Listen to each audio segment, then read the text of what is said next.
Hello guys, welcome to our channel. இன்னைக்கான நிகழ்வு ரொம்ப பயங்கரமான ஒரு மோகினி பேயோட கதையை தாங்க பார்க்க போறோம். என்ன சம்பவம் அப்படின்னு பார்த்தீங்கன்னா, தேனிக்கு அருகாமையில ஒரு மலை கிராமத்துல நடந்த ஒரு பயங்கரமான சம்பவமாங்க. அந்த கிராமத்துல அடிக்கடி சொல்லியிருக்காங்க அங்க ஒரு பேய் இருக்கு, மோகினி இருக்கு அப்படின்னு. ஆனா அதை நம்பாம போன ராஜேஷ்க்கு நடந்த பயங்கரமான சம்பவத்தை பத்தி தான் இன்னைக்கான வீடியோல ஃபுல்லா பார்க்க போறோம். எந்த இடத்துலயுமே வீடியோவை ஸ்கிப் பண்ணாம பாருங்க. வீடியோ பிடிச்சிருந்தா லைக் பண்ணுங்க, ஷேர் பண்ணுங்க, மறக்காம நம்மளோட சின்ன ஸ்டோரிஸை சப்ஸ்கிரைப் பண்ணிக்கோங்க.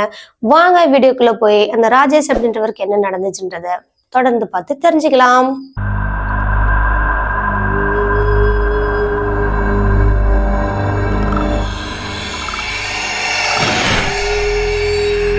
தேனிக்கு அருகாமையில ஒரு அழகான மலை கிராமமாங்க. பச்சை பசேல்னு இருக்கிற அந்த கிராமத்துல நிறைய வீடுகள்ல வந்துட்டு நைட் ஆயிடுச்சு அப்படின்னாவே வீட்டை விட்டு வெளியே வரதுக்கு ரொம்பவே பயப்படுவாங்களாம். என்ன காரணம் அப்படின்னா, இவங்களோட ஊர்ல இருந்து கொஞ்ச தூரத்திலேயே ஒரு மோகினி பேய் அலையுது அப்படிங்கிறது அந்த ஊர்ல சிலர் பேசுறதும் அதை நம்புறதும் நிறைய பேர் கேள்விப்பட்டிருக்காரு இந்த ராஜேஷ் அப்படின்றவர். ஆனா இவருக்கு அதுல எல்லாம் கொஞ்சம் கூட சுத்தமா நம்பிக்கையே இல்லையாங்க. அதனாலேயே ஒரு நாள் என்ன பண்றாருன்னா, இவங்களோட நண்பர்களோட சேர்ந்து நம்ம அங்க போகலாம் அப்படின்னு முடிவு பண்றாரு. ஆனா அன்னைக்கு அவங்களோட நண்பர்கள் யாருமே அங்க வராத காரணத்தினால அன்னைக்கு ராஜேஷ் மட்டும் சரி நம்மளே போய் பார்ப்போம், தனியா போனோம் அப்படின்னா தான் இதை நம்ம நிரூபிக்க முடியும், அந்த காரணத்தினால நம்ம இன்னைக்கு தனியா போயே ஆகணும் அப்படின்னு சொல்லிட்டு அந்த நபர் கிளம்பி போனாராம். இப்படி போயிட்டு அங்க கொஞ்சம் தூரம் பைக்ல தாங்க போயிருக்காரு. போக போகவே லேசா தூறல்கள்லாம் தூரிக்கிட்டு இருக்கு. அந்த டைம்ல பாத்தீங்கன்னா அந்த ரோட்டு ஓரத்துல ஒரு பொண்ணு நின்றுட்டு இருக்காங்க. அதுவும் அந்த பொண்ணு யாரையோ தேடுற மாதிரியும் யார்கிட்டயோ ஹெல்ப் கேட்கற மாதிரியும் ஒரு மாதிரி நின்றுட்டு இருந்திருக்காங்க. இந்த பொண்ணை பார்த்ததும் ராஜேஷ்க்கு ஒரு மாதிரி கருக்குன்னு இருந்திருக்குங்க. என்னடா இது, இவ்வளவு நேரத்துக்கு இங்க ஒரு பொண்ணு வந்திருக்காளே, அதுவும் யாருமே வர முடியாத இந்த ரோட்ல ஒரு பொண்ணு எப்படி வரத்துக்கு வாய்ப்பு அப்படின்ற மாதிரி யோசிச்சாராம். யோசிச்சு முடிச்சுட்டு இந்த நபர் சரி ஹெல்ப் தானே கேட்குறாங்க அப்படின்னு சொல்லிட்டு என்னம்மா அப்படின்னு சொல்லி அந்த பைக்கை ஸ்லோ பண்ணி நிறுத்திட்டு கேட்குறாங்களாங்க. அப்போ அந்த பொண்ணு என்ன சொல்லிச்சான், நீங்கள் கொஞ்சம் பைக்ல இருந்து இறங்குறீங்களா, இங்கே கொஞ்சம் தூரத்துலேயே என்னோட பாட்டி விழுந்து கிடக்குறாங்க, அவங்கள வந்து உதவி பண்ணுங்க வாங்க அப்படின்ற மாதிரி கூப்பிட்டுருக்காங்க. இப்போ ராஜேஷும் சரி மனசு தாங்காம போவோமே, போய் ஹெல்ப் தானே பண்ணுவோம் அப்படின்னு சொல்லிட்டு அந்த பைக்ல இருந்து கீழே இறங்கி அந்த பொண்ணு பின்னாடியே போறாங்களாங்க. பொண்ணு பின்னாடி போக போக தான் அந்த பொண்ணோட அந்த தோற்றம் கொஞ்சம் கொஞ்சமா வித்தியாசமா மாறுற மாதிரி இருந்திருக்கீங்க. அது வரைக்கும் ஹோம்லி பெண் மாதிரி தலையெல்லாம் பின்னி போட்டுட்டு கொஞ்சம் தலை நிறைய பூவெல்லாம் வச்சுட்டு இந்த மாதிரி இருந்த அந்த பொண்ணோட உருவம் அப்போ தலையெல்லாம் அந்த முடியெல்லாம் விரிச்சு போட்ட மாதிரி காத்துல அந்த முடிகள் எல்லாம் பறக்கிற மாதிரியும் கொஞ்சம் நிறையவே பூவுகள்லாம் அந்த மல்லிப்பூலாம் வச்சுட்டு இருக்கிற மாதிரியும் இவர் பார்த்திருக்காரு. என்னடா இது இவ்வளவு நேரம் வர வரைக்கும் ஒரு மாதிரி இருந்துச்சு, இப்போ ஒரு மாதிரி அந்த பொண்ணு இருக்கே அப்படின்னு சொல்லிட்டு இவர் யோசனை பண்ணிக்கிட்டே போறாங்க. போறப்போ இவரோட மொபைல்ல இருந்த அந்த டார்ச் ஆன் பண்ணிட்டு தாங்க போறாரு. போறப்போ அந்த வழி எல்லாம் என்னன்னா அங்கங்க ஏதோ வெள்ளை வெள்ளையா எலும்புகள் மாதிரி கிடக்கிறத பார்த்திருக்காரு. பார்த்த ராஜேஷ்க்கு அப்பவே நல்ல பயம் ஆயிடுச்சுங்க. என்னடா இது நிறைய எலும்புகளாவே வருது அப்படின்னு சொல்லிட்டு கொஞ்சம் தூரம் போறாங்க. அங்க பாத்தீங்கன்னா அங்க ஒரு பயங்கரமான கருன்னு கபோர்னு ஒரு குகை ஒன்று இருந்திருக்குங்க. அந்த குகைக்குள்ளதான் இருக்காங்க, வாங்க வாங்க அப்படின்னு கொஞ்சம் வசீகரமா பேசியிருக்காங்க இந்த பொண்ணு. இந்த ஆளை மயக்கிற மாதிரியான அந்த ஒரு பேச்சா இருந்திருக்கு. சரி இந்த நபரும் பின்னாடியே போய்கிட்டு இருந்திருக்காருங்க. அப்போதான் சைட்ல கொஞ்சம் நல்லா கூர்ந்து கவனிக்கிறாரு. அந்த இடத்துல எல்லாமே மனுஷங்களோட எலும்பு கூடு மாதிரி இருந்திருக்கு. ஃபுல்லா எலும்பு கூடுகளாவே இருக்கிற மாதிரியும் இருந்திருக்கு. இந்த எலும்பு கூடுகள் எல்லாம் பார்த்த ராஜேஷ் அங்க கொஞ்சம் கூட அதுக்கப்புறமா அந்த பொண்ணு பின்னாடி போகிறதுக்கு துணியவே இல்லையாங்க. என்னடா இது எல்லா இடத்துலயுமே எலும்புல இருக்குதே, ஒருவேளை நம்ம கேள்விப்பட்ட அந்த மோகினி பேய் இதுதானோ, நம்மளையும் கூட்டிட்டு போய் கொன்னு ரத்தத்தை குடிச்சிருமோ அப்படின்ற மாதிரி கொஞ்ச நேரம் ஸ்டன் ஆகி யோசிக்கிறாராங்க. இப்ப யோசிச்சுட்டு இருக்கும் போதே முன்னாடி போன அந்த பொண்ணு திரும்பி பார்த்துட்டு வாங்க வாங்க அப்படின்னு கூப்பிடுதுங்க. இப்போ அவர் அந்த டார்ச்சை எடுத்து அந்த பொண்ணோட முகத்தை நல்லா பாக்குறாரு. பார்த்தா பல்லு ரெண்டும் சைட்ல கூர்மையா இருக்கிற மாதிரி இருக்குங்க. கூடவே அந்த பல்லுல இருந்து லேசா ரத்தம் வடிகிற மாதிரியும் கண்ணெல்லாம் ஒரு மாதிரி ப்ளூவா மாறின மாதிரியும் இருக்குங்க. ரொம்ப விகாரமாகவும் இருந்திருக்கு. தலைமுடியெல்லாம் அப்படி விரிச்சு போட்டுட்டு அவ்வளவு ஒரு மல்லிப்பூ மனமாக போனதுமே அவ்வளவு ஒரு மனமா இருந்துச்சா. வர வழியெல்லாம் மல்லிப்பூ அந்த பொண்ணு வச்சிருந்திருக்கேன், ஆனா அவ்வளவு வாசனைகள் பாருங்க இப்போ பயங்கரமான வாசனையா இருந்திருக்கு. இதை பொறுத்துக்க முடியாத ராஜேஷ் அங்க இருந்து வேக வேகமா ஓடலாம் அப்படின்னு தப்பிச்சு ஓடிடலான்னு முயற்சி பண்றாருங்க. இவரு ஒரு பக்கமா ஓடுறாரு அப்படின்னா அந்த பொண்ணோட உருவம் அவருக்கு எதிர்த்தபடியே வந்து நிற்கிறாங்க. எதிர்த்தபடி வந்து நின்று, இன்னைக்கு என்னோட வேட்டை நீதான், கண்டிப்பா உன்னை நான் விடவே மாட்டேன் அப்படின்ற மாதிரி சொல்லிட்டு இருக்குங்க. இந்த குரலு கேட்டதும் இவருக்கு இன்னும் பயங்கரமா ஏதோ தலையெல்லாம் சுத்துற மாதிரி மயக்கம்லாம் வர மாதிரி எப்படியோ ஆயிடுச்சு. ஆனா அதுல இருந்தெல்லாம் மீண்டு வந்து இந்த நபர் வேக வேகமா பைக் கிட்ட ஓடிடலாம், அங்க போயிட்டு பைக்கை ஸ்டார்ட் பண்ணிட்டு நம்ம வீட்டுக்கு போயிடலாம் அப்படின்னு சொல்லிட்டு வேகமா ஓடுறாருங்க. எப்படி ஓடுனாலுமே கடைசியா இவர் எந்த டைரக்ஷன்ல ஓடினாலுமே ஒரு குகை மாதிரி மட்டும் முன்னாடி இருக்குதாங்க. எவ்வளோ தூரம் போனாலுமே அந்த குகை மட்டும் முன்னாடி வந்து நிற்கிறாங்க. இது எப்படி சாத்தியம் என்னன்னு இவருக்கு புரியவே இல்லையாங்க. சரி பரவாயில்ல அப்படின்னு சொல்லிட்டு அந்த குகைக்குள்ள போயிடலாம் அப்படின்னு அந்த குகைக்குள்ள போவாருக்கு. ஃபர்ஸ்ட் துணியிறாருங்க. அடுத்தது போய் பக்கத்துல அந்த குகை மேல ஃபர்ஸ்ட் காலை வைக்கிறாருங்க. வச்சதுமே அந்த குகையே பிரகாசமா மின்ற மாதிரி இருந்திருக்குங்க. பயங்கர வெளிச்சமா இருந்திருக்கு. அந்த வெளிச்சத்துல இப்போ நல்லா பாக்குறாருங்க. அந்த குகை ஃபுல்லாவே வெறும் மனுஷங்களோட எலும்பு ஓடுகள் மாதிரி, இந்த மண்டை ஓடுகள், எலும்பு, கை எலும்பு, கால் எலும்பு எல்லாம் அப்படியே அங்க கட்டக்கிற மாதிரி இருந்திருக்குங்க. அது கூடவே விகாரமான ஒரு வித்தியாசமான ஸ்மெல்லும் அடிச்சிட்டு இருந்தது. இந்த ஸ்மெல்லும் இந்த எலும்பும் இது எல்லாமே பார்த்ததுமே ராஜேஷ்க்கு தலை சுத்தி அவ்வளோ ஒரு மயக்கம் வர மாதிரி, பயம் வர மாதிரி எப்படி ஆயிடுச்சாங்க. அங்க இருந்து மறுபடியும் அந்த குகையில இருந்து ரிட்டர்ன் ஓடுறாருங்க. வந்த வழியே ஓடலாமா அப்படின்னு ஓடுறாராம். அங்க ஓடுனா அவருக்கு முன்னாடி அந்த பொண்ணோட உருவம் அப்படியே கேஷுவலா சிரிச்சுக்கிட்டே ஓடி வருதாங்க. இவர் எவ்வளவு ஸ்பீடு போனாலுமே அதை விட 2 மடங்கு ஸ்பீட்ல இவர் வந்து அந்த உருவமானது பிடிச்சிருந்தாங்க. பிடிச்சி சட்டையை பிடிச்சிருச்சாங்க. நல்லா பின் சைடு உள்ள அந்த சட்டையை பிடிச்சி இழுத்துருச்சாங்க. இழுத்துட்டு இப்படி அவரோட முன் பக்கமா திருப்பிட்டு அவரோட கழுத்தை பிடிச்சி கடிக்க வர மாதிரி வந்திருக்குங்க. அப்போதான் இவர் என்ன நினைச்சாரோ ஏது நினைச்சாரோ தெரியல, பயங்கரமா சத்தம் போட்டு கத்துன்னு கத்திருக்காரு. கத்துனதுமே அந்த பொண்ணோட அந்த கையை கொஞ்சம் விளக்குறதுக்கான அந்த டைம் கிடைச்சிருக்கீங்க. அந்த கையை விளக்கலாம் அப்படின்னா சுத்தமா முடியவே இல்லையா. இன்னும் கொஞ்ச நேரம் பிடிச்சிட்டு இருந்திருந்தா அந்த இடத்துலயே ஸ்பாட்லயே இறந்து கூட போயிருப்பாராம். கொஞ்ச நேரத்துல ராஜேஷ்க்கு கை காலெல்லாம் வெளுத்து போயிச்சாங்க. வெயிட்லெஸ்ஸா ஃபீல் பண்ணியிருக்காரு. எப்படின்னா நம்ம ஆகாயத்துல பறக்கிற மாதிரி, இந்த காத்துல மிதக்கிற மாதிரி அந்த மாதிரிலாம் ஃபீல் பண்ணிட்டாராம். எப்படியோ அந்த உருவத்துக்கிட்ட இருந்து அந்த நபர் தப்பிச்சிட்டாருங்க. இவர் பொத்தனை கீழே விழுந்துட்டாரு. அந்த உருவமானது எங்க மறைஞ்சிச்சுன்னே தெரியல. இவர் என்ன பண்ணாரு, எதனால விட்டுச்சு அப்படிங்கிறதும் இவருக்கு ஒரே குழப்பமா தான் இருந்திருக்கு. சரி எப்படியோ நம்ம தப்பிச்சுட்டோனோ, இதுக்கப்புறம் நம்ம இங்க வந்து நிக்கவே கூடாது அப்படின்னு சொல்லிட்டு வேகமா ஓடுறாங்க. அந்த காட்டு பகுதிக்குள்ள, அந்த இருட்டுக்குள்ள. இப்போ அவரோட கையில மொபைல் டார்ச்சும் இல்லை, ஃபுல்லா இருட்டா இருக்கு. ஒரு மரத்தையும் தாண்டி ஓடும் போதெல்லாம் கல்லு முள்ளு எல்லாமே இவரோட காலில் குத்தி அப்படியே ரத்தமும் வர ஆரம்பிச்சிச்சாம். இந்த வலியோட பொறுத்துக்கிட்டே நேரா ரோட்டு பக்கம் ஓடினாலும் என்ன பிரயோஜனம்? அடிக்கடி இந்த ரோட்ல வந்து ஆளுங்க யாரும் வரமாட்டாங்களாங்க. அப்படி வரவங்களும் இந்த மோகினி பேய்க்கு பயந்துக்கிட்டு கொஞ்சம் தூரத்துல நின்று வெயிட் பண்ணி பார்ப்பாங்களாம். அதுக்கப்புறமா தான் போவாங்களாம். இடையில யார் வண்டி நிறுத்தினாலும் நிற்கவே மாட்டாங்களாம். இந்த மாதிரி அவங்க நிறையவே பார்த்துருந்துருக்காங்க. அந்த காரணத்தினாலே இப்போ ராஜேஷ் அங்க போய் நின்னாலும் ஹெல்ப் பண்றதுக்கு யாருமே நிற்க மாட்டாங்க. இவராகவே அவரோட பைக்ல ஏறாரு. ஏறிட்டு சாவியை திட்டுறாருங்க. இவர் பைக்லயே தான் சாவி வச்சிருந்திருக்காரு. சாவி எடுக்கவே இல்லை. ஹெல்ப் பண்ணலாம் அப்படின்னு தானே கீழே இறங்கினாரு. சாவி எடுக்கவே இல்லை. ஆனா இப்போ போய் பார்க்கும்போது அந்த இடத்துல பைக்கோட சாவி இல்லை. எங்கடா போயிருக்கோம், நம்ம எங்கேயுமே எடுக்கவே இல்லையே அப்படின்னு சுத்தி பைக்கை ஏத்து கை வச்சு தொலாவி பார்த்துட்டு என்னென்னமோ பண்ணிட்டு கடைசியா இவர் அந்த ஒயரெல்லாம் எதோ பிச்சு விட்டுட்டு இந்த நபரும் பைக்கை ஸ்டார்ட் பண்ணிட்டு நேரா இவங்களோட ஊர் பக்கம் போறாருங்க. போற வரைக்கும் இவருக்கு எந்த ஒரு ஃபீலுமே இல்லை. ஊர் எல்லையை தொட்டதுக்கு அப்புறமா தான் இவராகவே கொஞ்சம் நிம்மதி பெருமூச்சு விட்டுட்டு இங்க பின்னாடி யாரோ இருக்கிற மாதிரி அந்த மாதிரி ஒரு ஃபீல் பண்ணியிருக்காரு. நிம்மதி பெருமூச்சு விட்ட உடனே இந்த மாதிரி ஃபீல் ஆகுது அப்படின்னு சொல்லிட்டு இவரும் மெதுவா கழுத்தை திருப்பி பாக்குறாருங்க. பார்த்தா பின்னாடி யாரோ உட்கார்ந்துருக்காங்க. வேற யாருமே கிடையாது. இவங்க கிட்ட லிஃப்ட் கேட்ட அதே பொண்ணோட ஆன்மா தான். இப்போ அந்த பைக் ஏறி வர அளவுக்கு இவ்வளவு தூரம் வந்துருச்சு அப்படின்னு சொல்லி இவரால் அதை ஜீர்ணிக்கவும் முடியல. பயங்கரமா பயந்து பீதியாகி போயிட்டாரு. இவரால் என்ன பண்றதுன்னு புரியாம நேரா கொண்டு போய் ஒரு மரத்திலேயே அந்த பைக்கை விட்டுட்டாருங்க. மோதினவர் பொத்துன்னு கீழே எகிரி குதிச்சு விழுந்துட்டாருங்க. ஃபுல்லா அந்த தார் ரோட்ல ரோல் ஆனதுனால கை கால் எல்லாம் நிறைய சிராய்ப்புகள் ஏற்பட்டுச்சு. தலையிலையும் கொஞ்சம் அடிபட்டுச்சு. இருந்தாலும் அதை பெருசு பண்ணாம இந்த நபர் வேக வேகமா எழுந்திருக்கிறாரு. எழுந்துட்டு பைக்கையும் பாக்குறாரு, சுத்தியும் பாக்குறாரு. அந்த ஆன்மா எங்கேயாவது இருக்கா அப்படின்றதையும் பாக்குறாரு. எங்கேயுமே இல்லை. எப்படியோ நம்ம உயிர் தப்பிச்சிட்டோம், அதுவே போதும். நம்ம இது மாதிரி நிறைய பேர் இறந்து போனாங்க இல்லையா, அந்த மாதிரி நம்ம இறந்து போகாம எப்படியோ நம்ம வீடு வந்து சேர்ந்துட்டோம் அப்படின்ற ஒரு நிம்மதி பெருமூச்சு விட்டுட்டு அதுக்கப்புறமா ராஜேஷ் அப்படின்றவரு அவங்களோட வீட்டுக்கு நடந்து போனாராம். இவர் நடந்து போற வழி எல்லாமே இவருக்கு பின்னாடியே யாரோ இவரை ஃபாலோ பண்ணிட்டு வர மாதிரி அந்த ஃபீல் இவருக்கு இருந்துட்டே இருந்திருக்குங்க.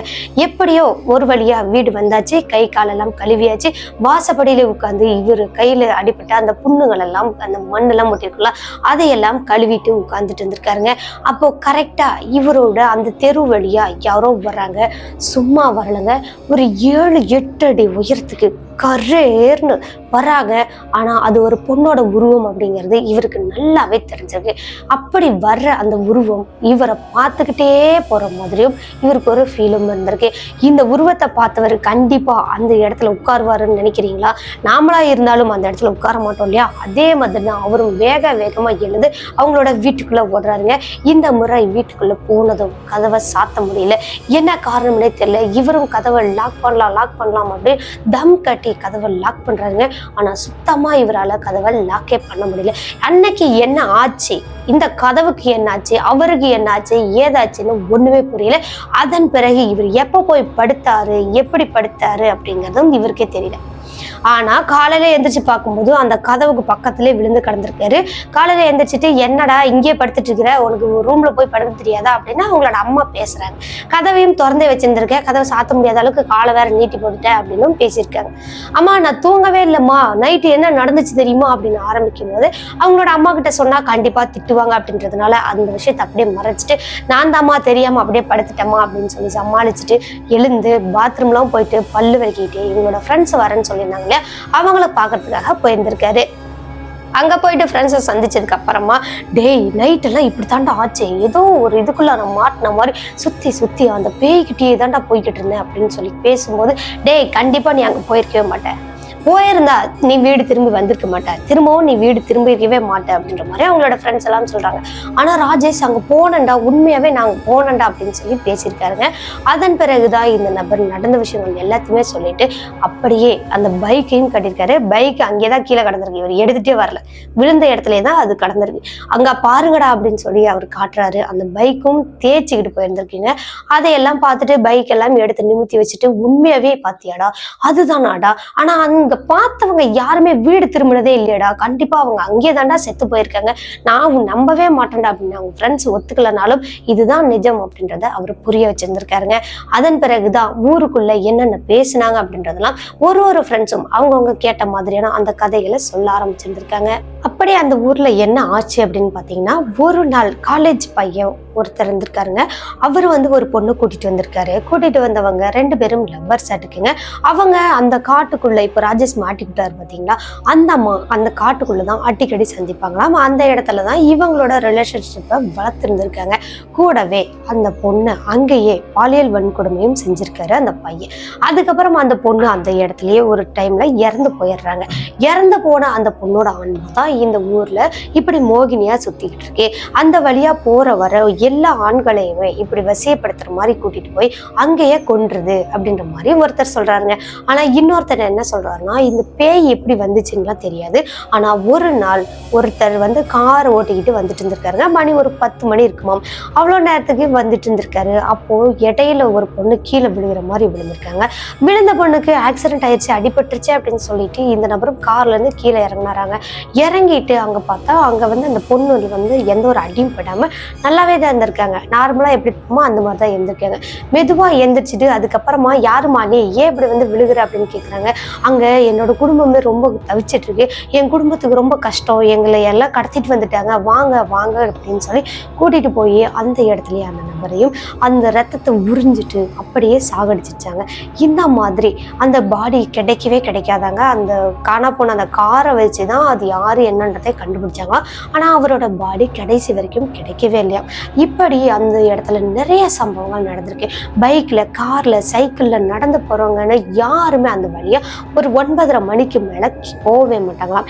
இப்போ நீ போயிட்டு ரிட்டர்ன் உயிரோட வந்திருக்க அப்படின்னா அங்க நீ போயிருக்கவே மாட்ட, அது உண்மையே கிடையாது அப்படின்ற மாதிரி சொல்லியிருக்காங்க. இல்லையே நம்ம போனோமே இவனுங்க நம்ப மாட்டேங்கிறானுங்களே, இவன் நம்புறதுக்காக நம்ம என்ன செய்யறது அப்படின்னு யோசிக்கணும் தான் டக்குனு ஒரு யோசனை. என்னன்னா இவரோட மொபைல் அந்த காட்டுக்குள்ளேயே மிஸ் ஆயிடுச்சுல்ல, அதை கொண்டு போய் இவனுங்கள்ட்ட நிரூபிச்சு காட்டலாம் அப்படின்னு சொல்லிட்டு வாங்கடா இப்ப பகல் டைம் தானே வாங்கடா அப்படின்னு சொல்லிட்டு கூட்டிட்டு போறாங்க. அந்த காட்டுக்குள்ள அந்த குகை இருக்குன்னு சொன்னாங்க பார்த்தீங்களா, அந்த குகை எங்க இருக்குன்னே யாருக்குமே தெரியல. ரொம்ப தூரம் நடந்து போறாங்க, எங்கேயுமே அந்த குகைகளே கிடையாது. ஆனா நைட்டு ராஜேஷ் கொஞ்ச தூரம் நடந்து வந்ததுலயே அந்த குகையை பார்த்தார்ல, ஆனா இப்ப இவங்க எவ்வளவு தூரம் நடந்து போனாலும் அந்த குகை வரவே இல்லையா.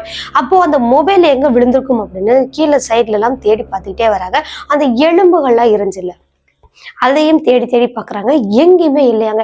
அப்போ இவன் சொன்னது பொய் தான், இவனோட மொபைலும் இங்க இல்ல, அவன் சொன்ன மாதிரி குகையும் இல்லை, எதுவுமே கிடையாது, இவன் பொய் சொல்றான், வாங்கடா நம்ம வெளியே போலாம் அப்படின்னு சொல்லிட்டு இந்த பசங்க எல்லாமே வெளியே போறாங்க. ஆனா ராஜேஷ் மட்டும் எங்க போனாரு என்ன ஆனாருன்னே தெரியல. சுத்தமா இவன் ஃப்ரெண்ட்ஸால கண்டே பிடிக்க முடியல. டேய் ராஜேஷ் ரொம்பலாம் விளையாடாதடா, வாடா வாடா வீட்டுக்கு போலாம்டா, விளையாட்டு விபரீதமாயிரும், வாடா வாடான்னு பாக்குறாங்க. ஆனா அவர்கிட்ட இருந்து எந்த ஒரு ரெஸ்பான்ஸுமே வரல. இப்படி இருந்த காரணத்தினால அவங்களோட ஃப்ரெண்ட்ஸ் எல்லாம் என்ன பண்ணிருக்காங்க, டேய் வரியா இல்லையாடா, என்னடா பண்ற, வாடா அப்படின்னு சொல்லிட்டு பயங்கரமா சத்தம் போட்டும் கத்துறாங்க. எப்படியுமே இவர் வெளியே வரல. சரி ஓகே அப்படின்னு சொல்லிட்டு 2 பசங்க மட்டும் அந்த ரோட்டோரத்துல நின்றுட்டு மீதி பேர்லாம் ஊருக்குள்ள போய் ஆளுங்களை சொல்லி இந்த மாதிரி கூட்டிட்டு வராங்க. கூட்டிட்டு வந்து அந்த ஊருக்காரங்களும் சேர்ந்து தேடுறாங்களாங்க. ராஜேஷ் எங்க போனாரு அப்படிங்கறதே தெரியவே இல்லையா. கடைசி வரைக்கும் அவங்களால அந்த ராஜேஷை கண்டே பிடிக்க முடியல. சாயங்காலம் 6 மணி ஆயிடுச்சாங்க. 6 மணிக்கு அப்புறமா ராஜேஷாவே ஒரு இடத்துல இருந்து நடந்து வராங்க. எங்கன்னு பாத்தீங்கன்னா இவங்க தேடுறாங்கல்ல அந்த இடத்துலதான் எங்கேயுமே கிடையாது. அதை விட தூரமா ஒரு இடத்துல இருந்திருப்பாருங்க. அந்த தார் ரோட்ல ஒரு பாடு பித்து பிடிச்ச மாதிரி நேரா நடந்து வந்துட்டு இருந்திருக்காரு. இவங்க எல்லாம் அங்க தேடிக்கிட்டு அந்த போலீஸ் அதுக்கப்புறம் இன்னும் நிறைய பேர் அங்கெல்லாம் இருக்கிறாங்க. ஆனா அவங்க யாருமே இவர் கண்டுக்க கூட இல்லையாங்க, என்னன்னு கூட பார்க்கலையா. இவர் பாட்டுக்கு அவங்கள தாண்டி போயிட்டு இருக்காரு.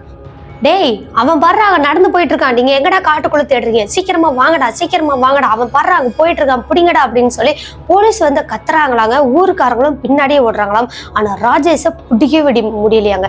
இவரோட கையை இறுக்கி பிடிச்சாங்க அப்படின்னா இப்படி உதறி விட்டாவே அவங்க எல்லாம் பொத்து பொத்துன்னு கீழே விழுகிறாங்களாம். ஆனா இவரை கண்ட்ரோல் பண்ணி இழுக்கவே முடியல. என்னது இது இவன் பேய் பிடிச்ச மாதிரி போறானே அப்படின்ற மாதிரி ஊருக்காரங்களாம் பேசுறாங்க. ஆனா அவங்களோட ஃப்ரெண்ட்ஸும் சரி இந்த போலீஸும் சரி நம்பவே இல்லை. சரி எப்படியும் ஆள் கிடைச்சிட்டான் அப்படின்னு சொல்லிட்டு எல்லா கூட்டமும் கலைஞ்சு போயிடுச்சாங்க.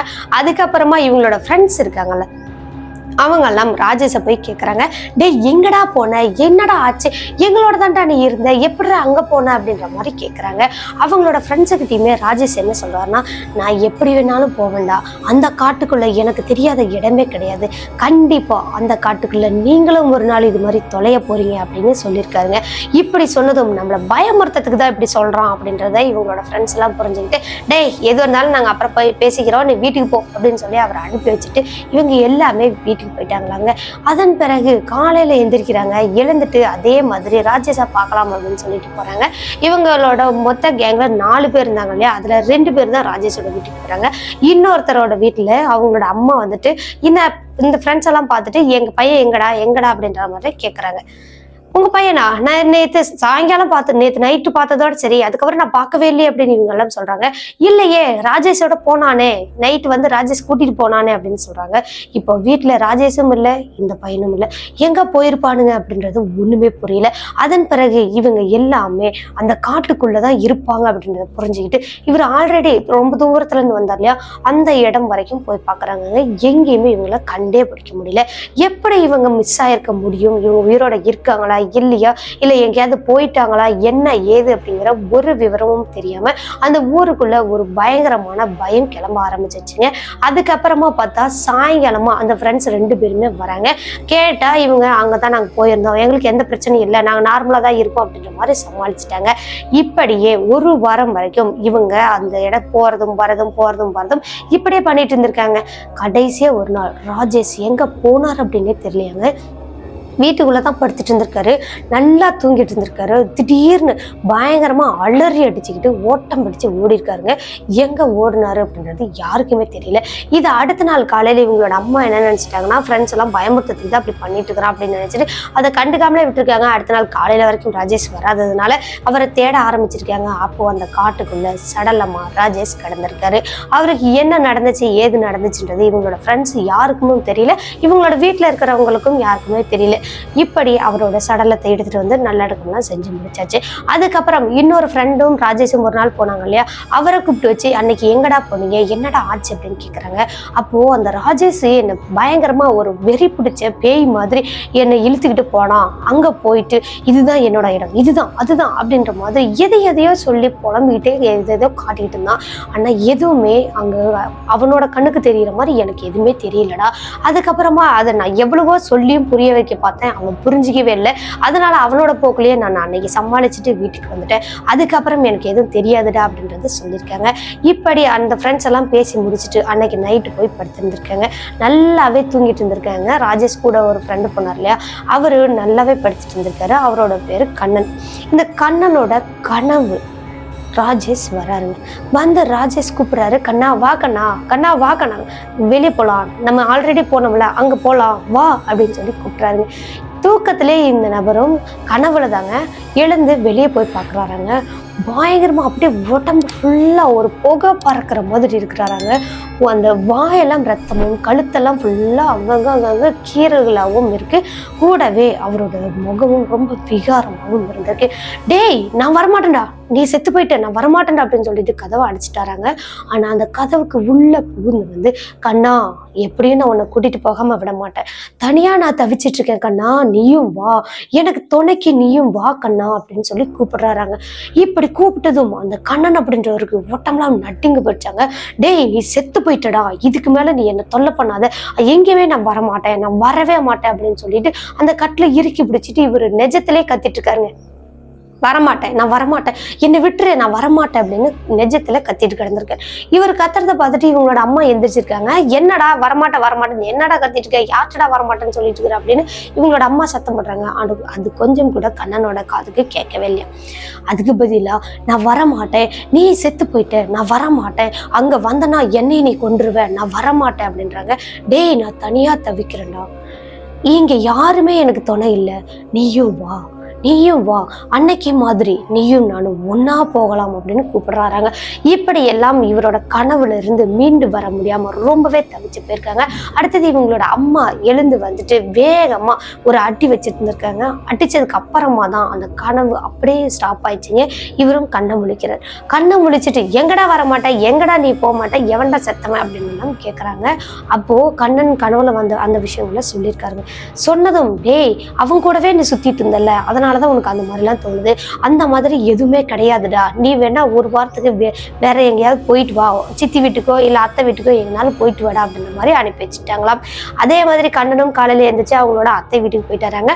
அங்க போய் ஒரு வாரம் இருந்திருக்காரு. ஒரு வாரமும் அங்கங்க இறந்து போன அந்த ராஜேஷோட உருவங்கள் தெரியுற மாதிரி திடீர்னு ஐயோன்னு கத்துற மாதிரியும் இந்த மாதிரியே பண்ணிட்டு இருந்திருக்காரு. அங்க உள்ளவங்க எல்லாம் பயங்கரமா பயந்து போய் இந்த பையனுக்கு என்னமோ ஆச்சு, என்ன ஆச்சுன்னே தெரியல, திடீர்னு கத்துறானே அப்படின்னு எல்லாம் இவங்களும் என்னென்னமோ பண்ணி பாக்குறாங்க. அந்த பள்ளிவாசல்ல போய் கயிறு கட்டுறாங்க. கூடவே இந்த மாந்திரிகர் எல்லாம் கூட்டிட்டு வந்து மந்திரிச்சும் பாக்குறாங்க. என்ன பண்ணியுமே அவருக்கு அந்த உருவங்கள் தெரிஞ்சுட்டே தான் இருந்திருக்கேன். இப்படி நிம்மதியாக உட்காந்து சாப்பிட முடியாது, சாப்பிட்டுட்டே இருப்பாராங்க. அப்போது இவர் யதார்த்தமாக ஒரு இடத்த பார்ப்பாராம். அங்கேயே ஊத்து பார்த்துட்டு இருப்பாராம். சுற்றி இருக்கிறவங்களுக்குலாம் எதுவுமே தெரியாது. ஆனால் இவரோட கண்ணுக்கு மட்டும் இறந்து போன அந்த ராஜேஷோட அந்த உருவம் தெரியுமா, வா வா அப்படின்னு கூப்பிடுற மாதிரியே இருக்குமாங்க. நான் வரமாட்டேன் அப்படின்னு திடீர்னு கத்துவாராம். எங்கேயோ பார்த்துக்கிட்டு கத்துவாராம்.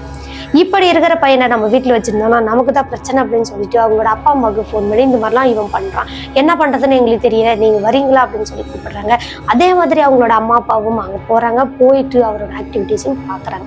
பார்த்துட்டு இது கண்டிப்பாக அவனோட அந்த ஆன்மாவோட வேலையாக கூட இருக்கலாம் அப்படின்னு சொல்லிட்டு நேராக இவங்க கேரளாவில் உள்ள அந்த கோவிலுக்கு, அந்த பேயில ஓட்டுவாங்கல்ல இந்த பகவதி அம்மன் கோயில், அங்க கூட்டிட்டு போறாங்க.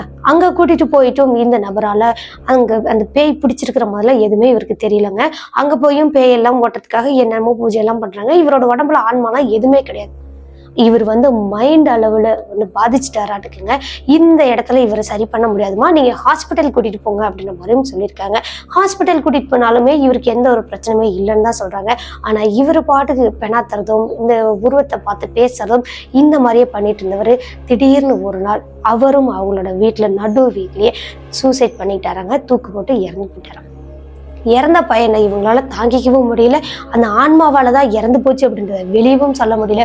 ரொம்பவே தவிச்சு போய் இவங்களோட அம்மா அப்பா பையனை இழந்தது மட்டும்தான் மீதி அப்படின்னு சொல்லி ரொம்ப வருத்தத்தோட இருந்திருக்காங்க. கூடவே இன்னும் 2 ஃப்ரெண்ட்ஸ் எல்லாம் இருந்தாங்களா, அவங்களும் எவ்வளவு ஆறுதல் சொன்னாலுமே அவங்களோட பையனோட அளவுக்கு ஈடாக முடியாது இல்லையா, அதனால அவங்களும் வருத்தத்துல இருக்காங்க. ராஜேஷோட அம்மா அப்பாவும் ரொம்ப வருத்தத்துல இருக்காங்க. அந்த சம்பவங்கள் எல்லாம் நடந்ததுக்கு அப்புறமா இந்த ஃப்ரெண்ட்ஸ் எல்லாருமே சும்மா கூட அந்த பக்கம் நைட் டைம்ல போகிறதுக்கு விரும்ப மாட்டாங்களாம். அதே மாதிரி போற பசங்க, இந்த சின்ன சின்ன வயசு பசங்கள்லாம் போகலாம் அப்படின்னு இந்த துணிச்சலா இருக்கிறவங்க எல்லாம் போவாங்கல்ல, அந்த மாதிரி இருக்கிறவங்களுக்கும் இந்த மாதிரிலாம் நடந்துச்சு, அவங்களாம் போகாதீங்க அப்படின்றத சொல்லுவாங்களாம். ஆனா காலப்போக்குல அந்த இடத்துல இருந்த காடு, அந்த கருவேல மரங்கள் எல்லாத்தையுமே வெட்டி அது எல்லாமே இப்போ ஃபிளாட் போட்டு இது பண்ணிட்டாங்களாங்க. ஆனாலுமே ஒரு சிலருக்கு அந்த உருவம் தெரிகிற மாதிரியும் அந்த உருவத்தினால ஏதோ பிரச்சனைகள் வர மாதிரியும் இன்னமுமே நம்பிக்கிட்டு தான் இருக்காங்க. ஆனா இந்த 2 ஃப்ரெண்ட்ஸுமே வெளியூருக்கு போய் வேலையில இருக்காங்க. இப்போ ஊர்ல என்ன நடக்குது ஏது நடக்குதுன்றது எங்களுக்கு தெரியல. நாங்க இங்க வேலைக்கு வந்த இடத்துல எங்களோட ஃபேமிலியும் கூட்டிட்டு வந்து இங்கே தான் இருக்கோம். மீண்டும் அந்த ஊர்ல இன்னமும் அந்த மாதிரி நடக்குதா இல்லையா ஏது என்ன அப்படிங்கிறத இவங்க கேட்டுக்க கூட விரும்பலையாங்க. 2 ஃப்ரெண்ட்ஸை இழந்துட்டோமே, அந்த ஊரை பத்தி நம்ம எது கேட்கணும் அப்படின்ற மாதிரி இவங்க மன விரக்தியிலேயே அவங்க இருக்கிற அந்த ஊர்லயே செட்டில் ஆயிட்டாங்களாம். இப்போ அவங்களோட அப்பா அம்மாவும் கூடவே இருக்கிறதுனால அவங்களுக்கு எந்த ஒரு பிரச்சனையுமே இல்லை, அவங்களுக்கு கல்யாணமும் ஆகிடுச்சு. இந்த நிகழ்வை எங்களோட ஃப்ரெண்ட்ஸ் ஞாபகமா உங்களுக்கு சொல்றோம். எங்க ஃப்ரெண்ட்ஸுக்கு நடந்த இந்த பயங்கரமான சம்பவம் எங்களோட வாழ்க்கையில மறக்கவே முடியாது அப்படின்ற மாதிரி சொல்லி முடிச்சிருக்காங்க. இந்த நிகழ்வை சொன்ன அந்த 2 பேர்த்துக்கும் ரொம்ப ரொம்ப நன்றி சொல்லிடலாம். அவங்களோட பேர் எங்கேயுமே சொல்ல வேண்டாம் அப்படின்றதுனாலதான் நம்ம சொல்லலை. இதுல வந்து அந்த 2 பேருமே மாத்தி தான் சொல்லியிருக்கேன். அவங்களோட ஒரிஜினல் நேம் அது கிடையாது அப்படிங்கிறதையும் தெரிவிச்சுக்கிறேன். ஓகே காய்ஸ், இந்த வீடியோ எப்படி இருந்துச்சுன்னு மறக்காம கமெண்ட் பாக்ஸ்ல கமெண்ட் பண்ணுங்க. வீடியோ பிடிச்சிருந்தா லைக் பண்ணுங்க, ஷேர் பண்ணுங்க. இது மாதிரி பயங்கரமான இன்ட்ரெஸ்டிங்கான ரியல் லைஃப் பெஸ்ட் இன்சிடென்ட்டை கேட்கணும் அப்படின்னா நம்மளோட சின்ன ஸ்டோரிஸை மறக்காம சப்ஸ்கிரைப் பண்ணிக்கோங்க. பக்கத்துல உள்ள பெல் ஐகான்ல ஆல் கொடுத்து வச்சுக்கோங்க. இது மாதிரியான பயங்கரமான சம்பவங்கள் உங்களோட வாழ்க்கையிலும் அல்லது உங்க ஃப்ரெண்ட்ஸ் அண்ட் ரிலேட்டிவ்ல யாருக்காவது நடந்திருக்கா, அதை நம்மளோட சேனல்ல வீடியோவா பார்க்கணும் நீங்க ஆசைப்படுறீங்களா, என்னோட வாட்ஸ்அப் நம்பர் கொடுத்துருக்கேன், அதுக்கு நீங்க வாய்ஸ் நோட்டை சென்ட் பண்ணிக்கலாம். கண்டிப்பா அந்த நிகழ்வு நம்மளோட சேனல்ல வீடியோவா பார்க்க முடியும். ஓகே கைஸ், மீண்டும் ஒரு திகிலான பயங்கரமான ஹாரரான இன்ட்ரெஸ்டிங் ரியல் லைஃப் கோஸ்ட் இன்சிடென்ட்டோட அடுத்த எபிசோட்ல சந்திக்கிற வரைக்கும் உங்களிடமிருந்து விடைபெறுகிறேன். உங்கள் சினோ ஸ்டோரிஸில் நான் உமா. டாடா பாய்.